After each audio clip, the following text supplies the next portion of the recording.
Raise your right hand and repeat after me. I state your name. Do solemnly swear. To support and defend. The Constitution of the United States. Against all enemies. Foreign and domestic.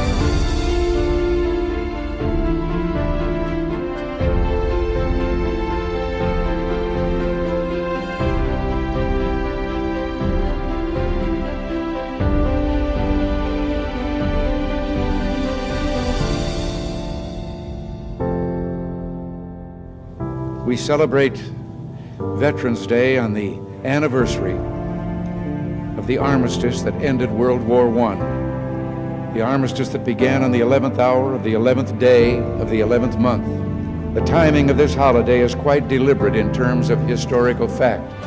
We see these soldiers in our mind as old and wise, but most of them were boys when they died, and they gave up two lives, the one they were living and the one they would have lived. Let us show them by our actions that we understand what they died for. Strengthened by their courage, heartened by their value, and born by their memory, let us continue to stand for the ideals for which they lived and died.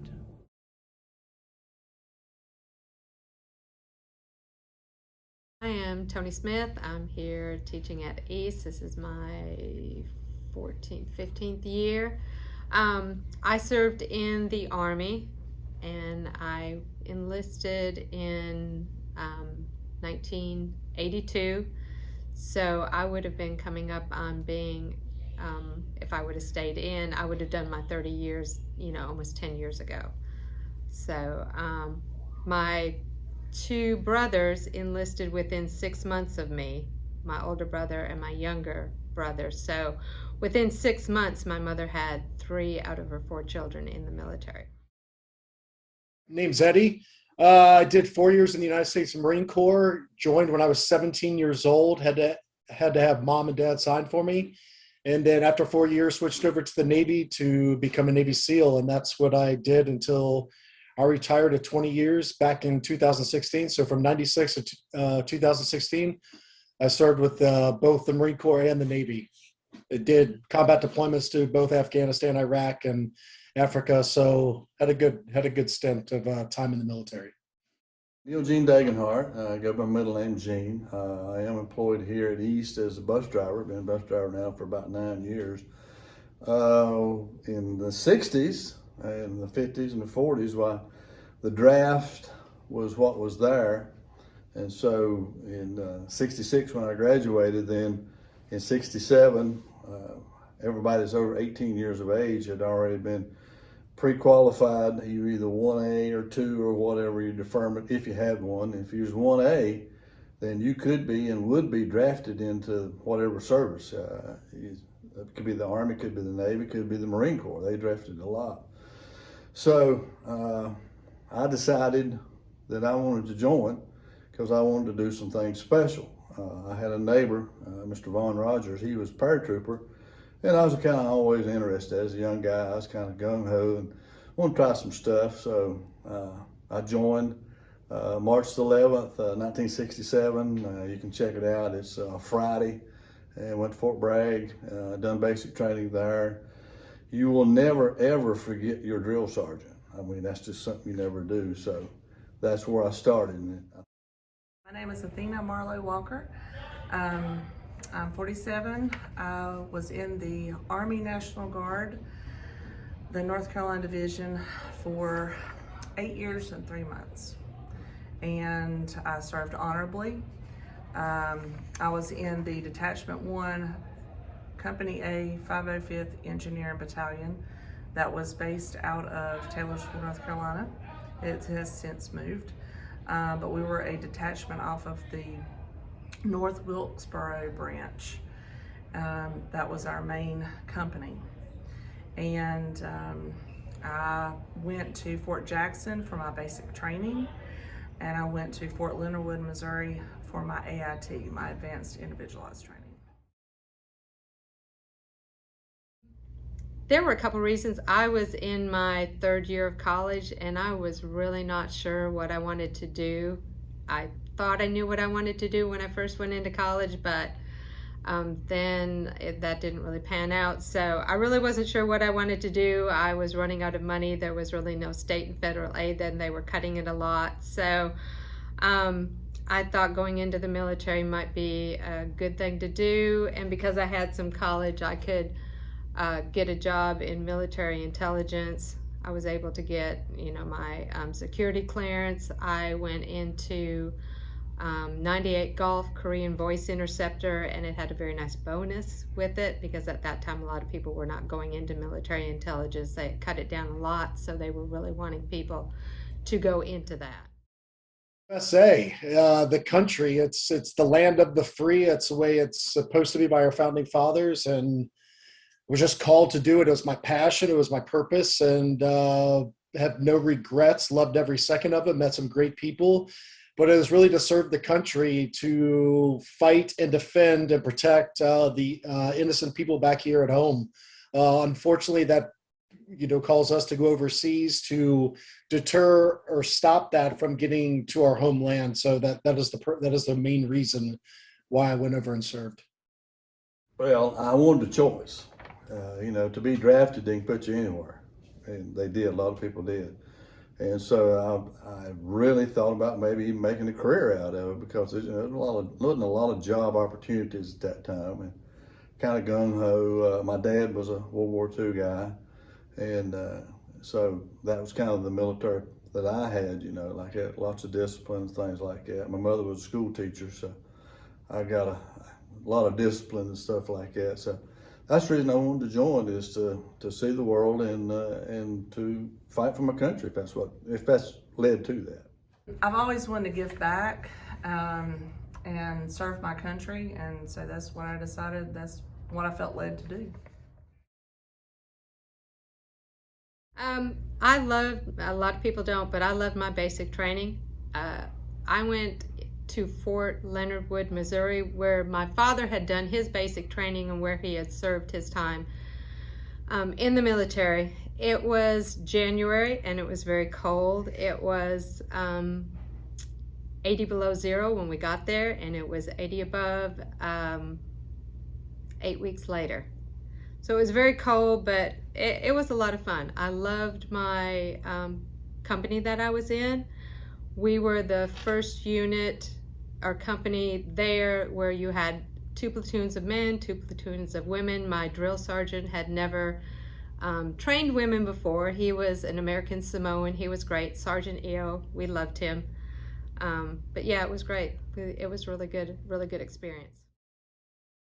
I guess the going overseas to a bunch of third world countries, seeing how they live, how they are raised, what they have, what they don't have, spending a few months over there, getting on a plane, flying back over the Atlantic Ocean, and then landing in the United States of America. And then as the ramp goes down, you walk out and you put your feet on American soil, and you just feel the relief of how amazing this country is.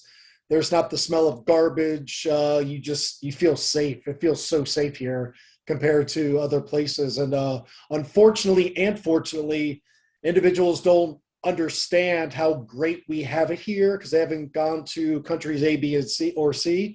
And I think we take for granted what we have here, which is great because that's what America's supposed to be. But at the same time, definitely be thankful for what we do have. And we have a lot of stuff that other countries don't have, like running water, food, all kinds of stuff. So yeah, that was probably my most memorable. That's the first thing that popped in my head when you asked that question, is stepping back on American soil.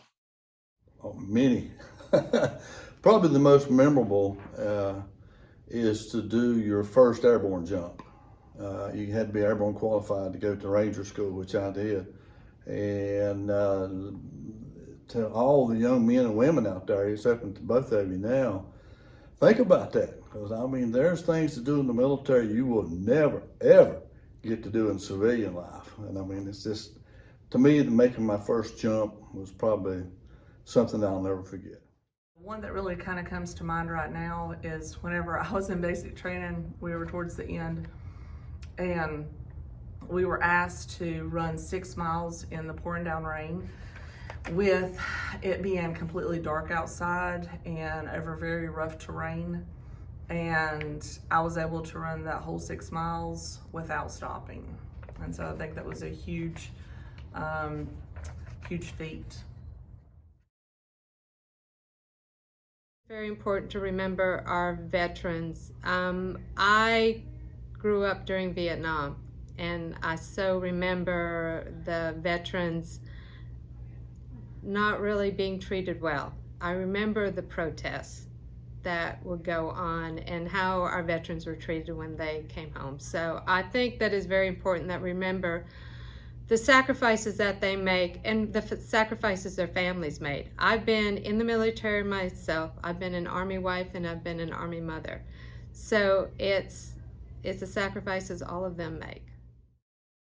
The importance for me is I did serve, but it's just remember that the ones that went before me and the ones that are there after me and the sacrifice they are putting down day in and day out. There's stuff going on that we, the American people, don't know about. One, some of it's confidential, and it's a different world in that military, but there's people serving us so we can go to the grocery store, drive our own car to go fill up, to go work out at the gym, to meet our friends for dinner or whatever it may be. So that's what Veterans Day is what people have sacrificed before us, the time, and the time I was in, and the people that are serving right now and the people that are about to go in.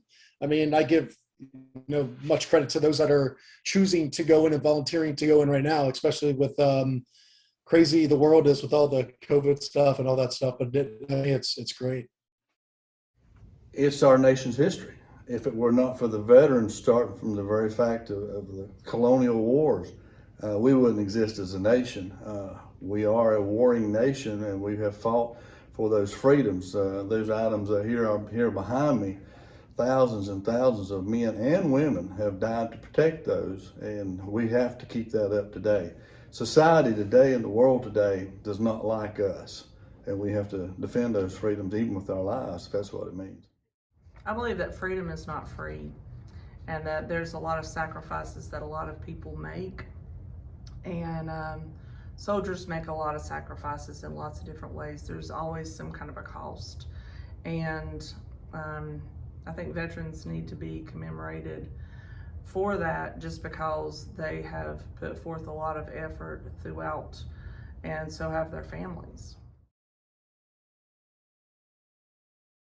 Being, understanding. I think of my drill sergeant that I had, and he was a great leader.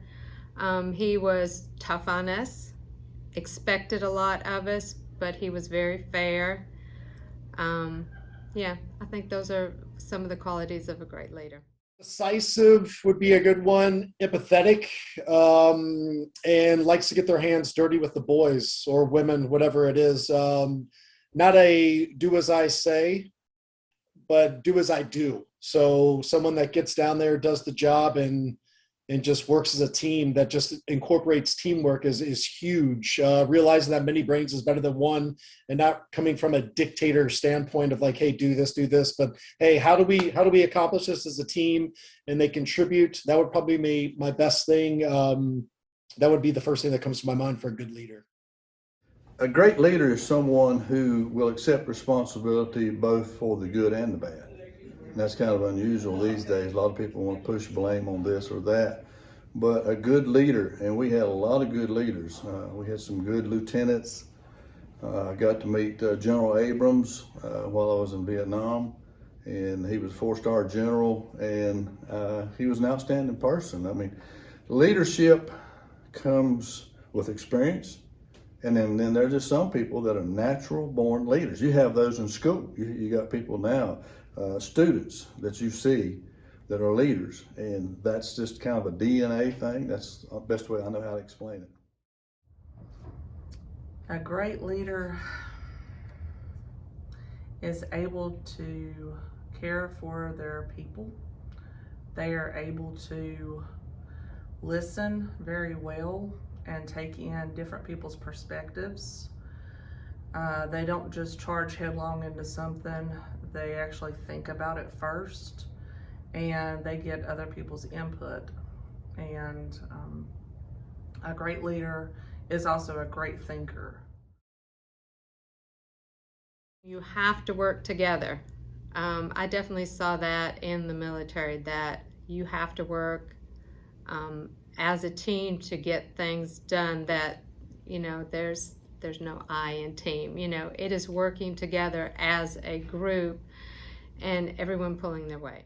People with a lot of different backgrounds that can bring a lot of different views and resources into it. I think that makes a very good team, as long as we can work together as a team to accomplish a task, a goal, or a certain mission. But and energetic, passionate about what needs to be done, and ready to go, like on their game, like let's go, whatever it is, and be an asset, not a liability. Always there to contribute to the team, and has to be told, hey, you need to go get a break, instead of like, oh, I'm going to take a break every 2 seconds. Just constantly focus on the mission. That would be it. A great team is one that works well together under any circumstance, whether it be basketball, football, sports, whatever. I was very fortunate to serve on what I consider some of the best teams ever. We stayed together as Rangers. We stayed together for almost 2 years. And when we left Vietnam, there was 40 of us went over, 26 of us come back, and there's about 13 of us still alive some 54 years later. So that team, you bond with these individuals more than you do with your own family, because you will experience things with them and have experienced things that, even though you can have some horrible situations happen to you, it's just not like that experience of being in combat. A great team genuinely cares about each other. They are going to go above and beyond for each other, and they're going to work towards the same goal. They are going to have each other's back no matter what.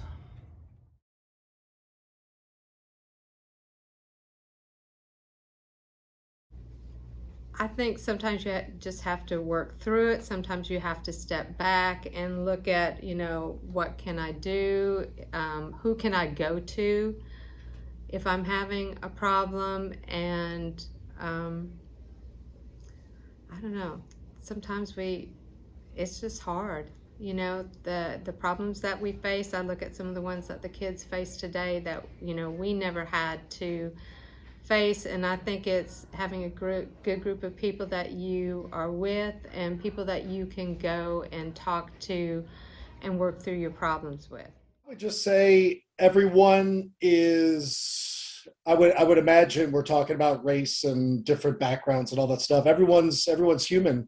Everyone is human, and everyone's an asset if you let them be it. I mean, starting those relationships young will carry on forever. And so make those good relationships. And it doesn't matter. It's good to be diverse in many different things to get a certain job done and to broaden our horizons and our viewpoints. So yeah, I think it's a very good thing. And we shouldn't be judgy. I think that's a hard thing to do. Is if someone proves you wrong, but you give them the opportunity, then so be it. But there shouldn't be judgy or any of that stuff at all. Accept responsibility for what you do first. Take a serious look at it and see if you are the problem to start with. A lot of people don't want to accept that. I've made mistakes. All of us make mistakes. Accept it, deal with it, and work from that. That's the best way to survive life and to do good. And if you accept responsibility, then you're on the way to being a great person. Is that life is not going to be easy, and you're going to have to work through some really tough situations in your life, and just know that it is going to be worth it, but you're going to have to put forth that effort to get through things.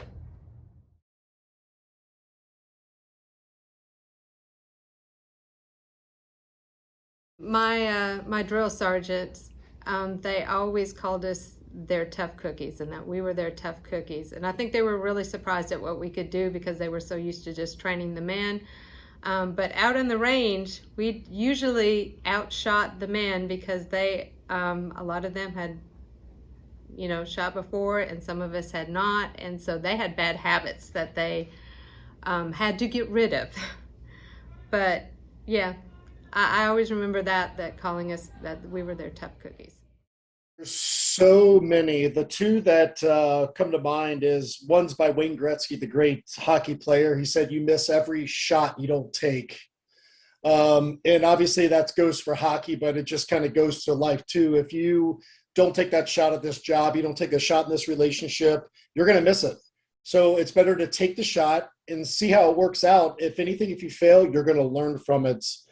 And I guess the second would be was we face battles daily, so daily prepare for war. And that could be for anything. It could be for your brain, reading. It could be working out, dieting. As we are there is good and evil in this world, and we want to train constantly in every area we possibly can for a job, your health, everything. We can see how the benefits of being healthy are, and the disappointment if you're not so healthy. So yeah, those would be my two mottos that I go by. There's another list, but those are the top. Yeah, when we were in Ranger school, it was always thrown up to us that, the Rangers lead the way. And if you study World War II history at all, the Rangers at D-Day climbed the cliffs at Pointe du Hoc in France.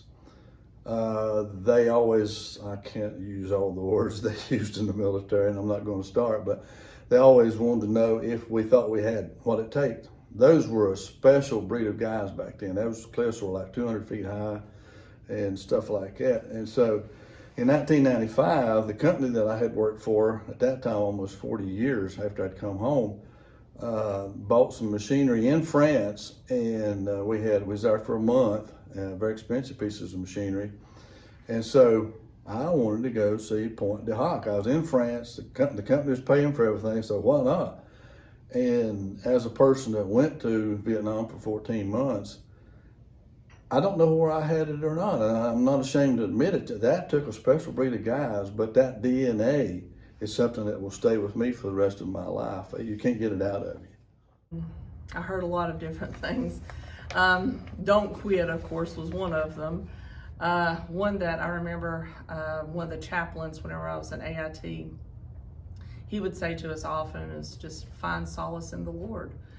And that was powerful to me, and it helped me to get through a lot of very tough situations, both mentally and physically.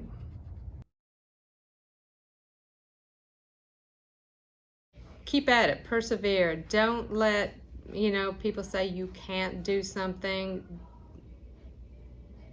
Find someone to help you accomplish your goals. I was the first one in my family to graduate from college. And so, you have to look at, are there scholarships out there that can help you to go to college? Or to whatever you want to do. Do you want to go to culinary school? You don't have to go to a 4-year school. But, just go with your dreams and, keep at them and find people who can help you to accomplish those dreams.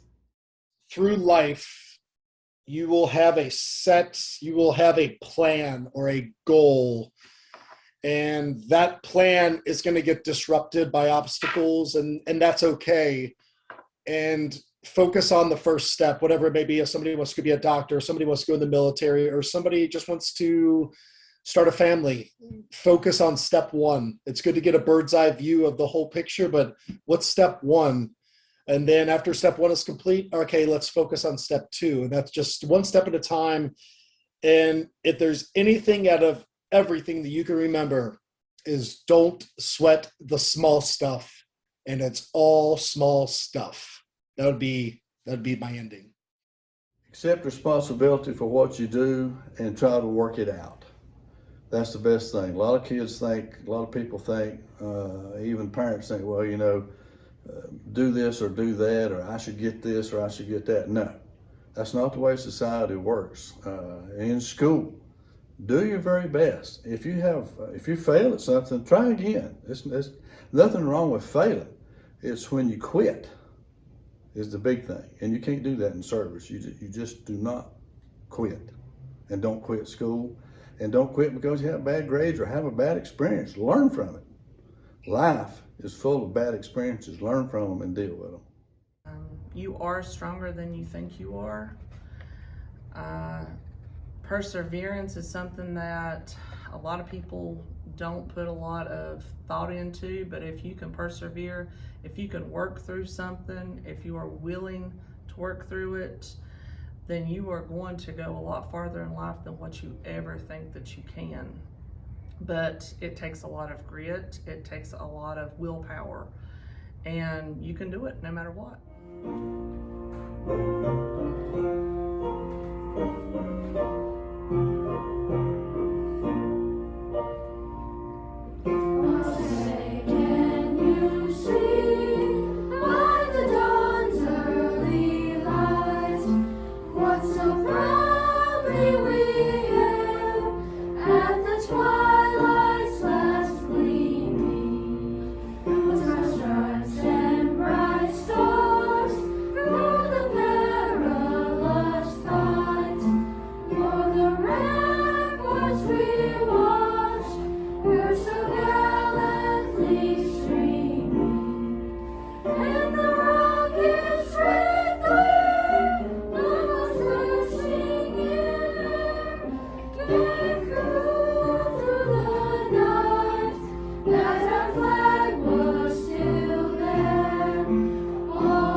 In the long history of the world, only a few generations have been granted the role of defending freedom in its hour of maximum danger. I do not shrink from this responsibility. I welcome it. I do not believe that any of us would exchange places with any other people or any other generation. The energy, the faith, the devotion which we bring to this endeavor will light our country and all who serve it. We shall pay any price, bear any burden, meet any hardship, support any friend, oppose any foe to assure the survival and the success of liberty.